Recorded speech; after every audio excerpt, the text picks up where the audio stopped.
All right, welcome back to this is going to showcase our next project today. Today's a perfect day to give you a preview of what we're going to be building next over the next several weekends.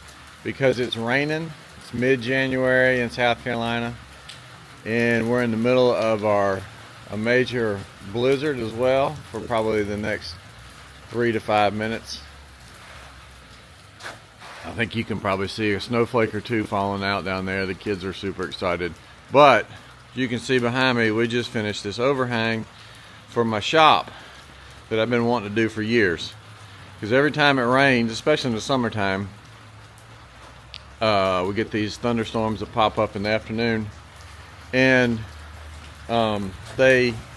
it's tough to work when the doors are shut and it's 95 degrees. Because the rain's blowing in. And so now we've got a 12-foot overhang across all 3 front doors of the shop, which is going to let me work in the summertime and rains. And see, there go the kids. They're out playing in the rain and the snow. But it'll give me a place to work, and also it's just extra room. It's 12 by 48, addition to the front of the shop.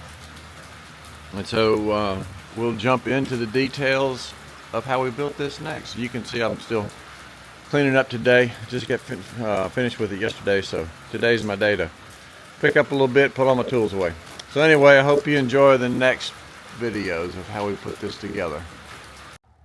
All right, y'all, we're back at it after a few weeks off, resting the knees and the back. We're back working on the next project. We're gonna add an overhang on my shop because I'm tired of working here in the summertime, and when it rains, I can't leave the doors open because the rain blows in, and man, it just gets hot in there, you know. So we've already started. We've got boards and pipes scattered all over the place, and we've gotten a lot of prep work out of the way. So I'll show you what we're about to do from this point forward. So it's December 27th. It's probably 70-something degrees. You know, typical South Carolina winter time. All right, so we've got 2x4 scattered around. That's gonna be some of my supports. I have these pipes. I've already, welded up. Where'd it go? Gotta remember how to work this camera. So these are gonna be my holes, my posts. So I've already welded up some brackets, plates on the that'll be on the bottom. That'll be what's goes on the ground, on the asphalt, and then this will be what supports my beam across the front. It'll sit in there, bolt through the back. I already got my header up there mounted, and I already have my Simpson straps on there, so I can drop my rafters in. Those are all mounted up there with structural lag screws back into the beams and the 6x6 posts on the inside of the shop. So now we are about ready to stand these poles up and put our first beam in, you know, out and across the overhang. It's going to be a 12-foot overhang. I'm going to set the beams 11 feet off the building, and I'll have a little bit of an overhang. My sheet metals, my roofing metal is 12 feet, so I'm going to cut my rafters about 11 foot 6 inches or so the ends of those won't be just right out on the rain. They'll be a little bit covered. All right, so the next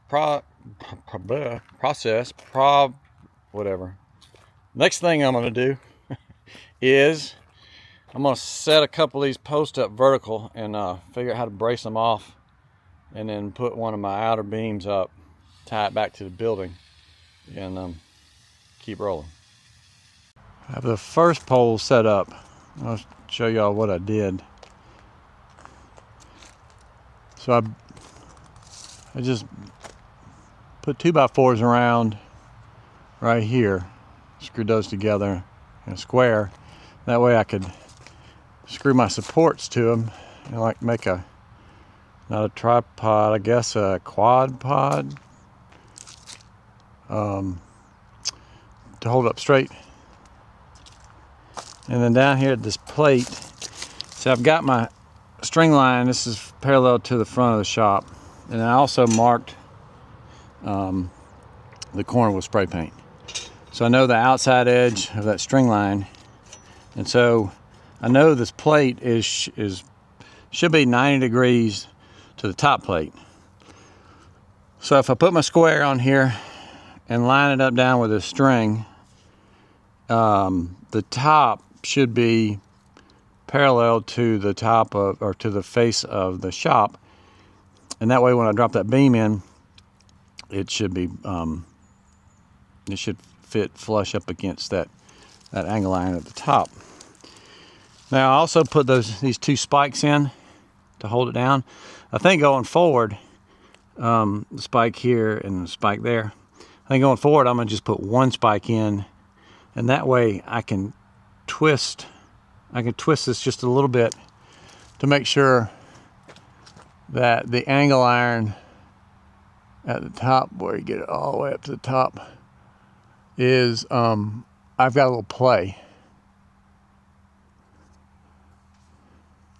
And then when I bolt the beam to it, I can pull it tight, and then it'll be nice and square. So I'm gonna set this over to the side and I'll let you watch the second one, and then we'll probably just speed it up a little bit so you don't have to watch it in real time. Let me get a better angle.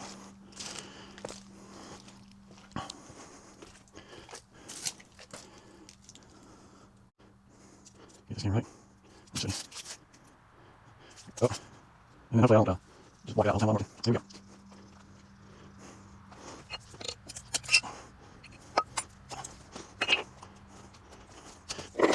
So I spend half the time just walking around back and forth, back and forth, back and forth, back and forth, back and forth. Just like so. On camera, off camera. Black self. Alright, this is the second one.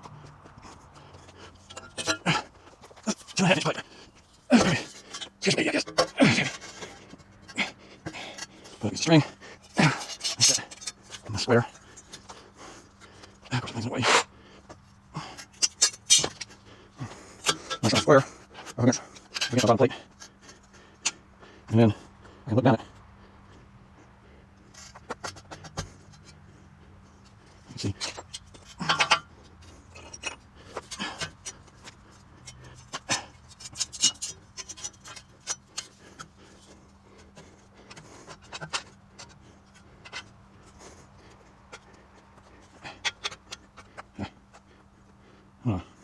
I'll put my supports up first. I can spread this thing up. Put it there so I can grab them a little bit easier, but obviously that didn't work.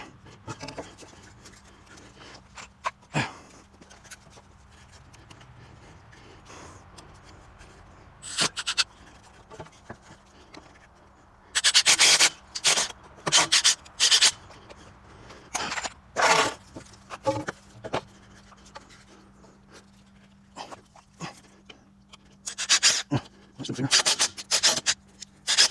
Okay. Yeah.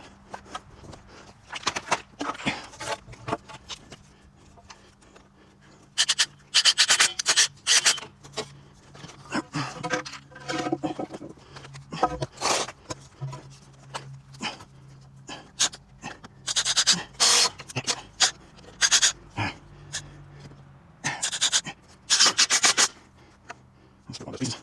I think that'll. All right. Let's see if we get square.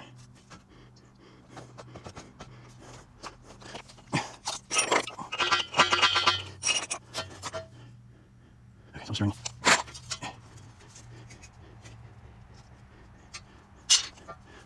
Now you can look down on this, and you can see the string lines up with the square. It's pretty close. Pretty close. You can go from the side and look on it. Yeah, pretty close.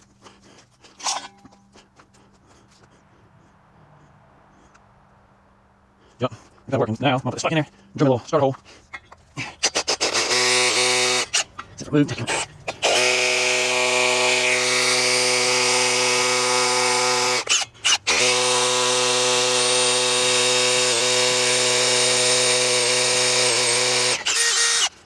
Man. Okay. Yep.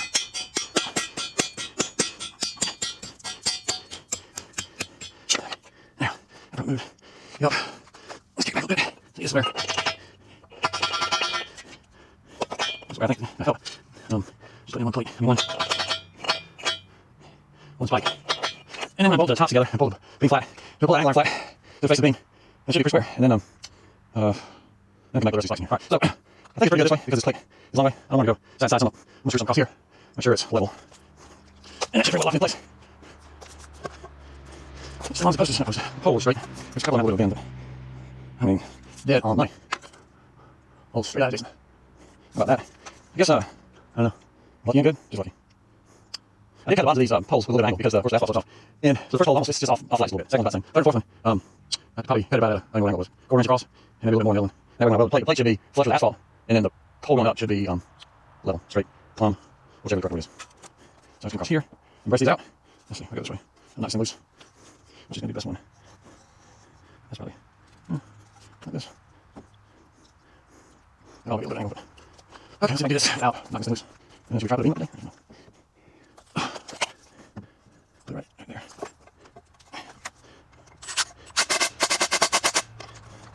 I'll leave it long until I got one. I know something's not right with it, but it's been working. I guess I got 7 kilos or something. And then, that'd be good. Well, that, no reciprocate, so I think it's nice. I better everything. That's convenient to have. No doubt. Okay. Now, this should not go anywhere. Check it one more time. That's good enough. Okay. Let's make it 10% one of these things.